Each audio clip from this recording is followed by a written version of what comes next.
शेतकऱ्यांनी क्रिकेटपटूंना 11 कोटी दिले त्याबद्दल आमचं काही म्हणणं नाही.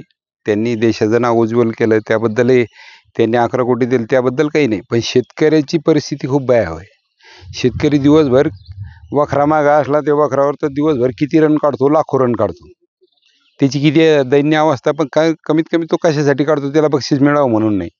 पण ते जे उत्पन्न काढतो त्याच्या घामातून कष्टातून, त्याला MSP लागू झाला पाहिजे. उत्पन्नाच्या दीडपट त्याला तो भाव मिळालाच पाहिजे. ही एक साधी आणि सरळ शेतकऱ्यांची मागणी आहे.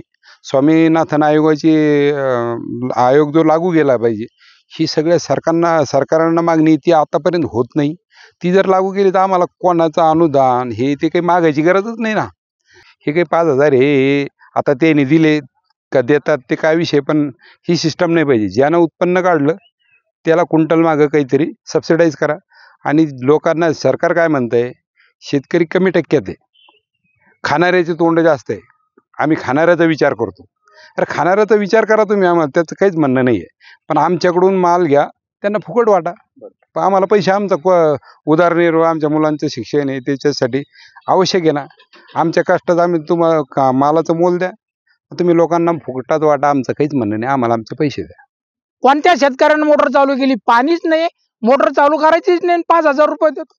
काय काय म्हणजे काय धोरण काय आहे? पाणी असल्याच्या नंतर मग नाही करायचे 5,000 रुपये, पण पाणी नसल्यावर मग 5,000 रुपये माफ द्यायचे. समजा शेतकऱ्याची मागणी एकच आहे की त्याने आपलं त्याच्यावाले पूर्ण कर्ज माफ करावं.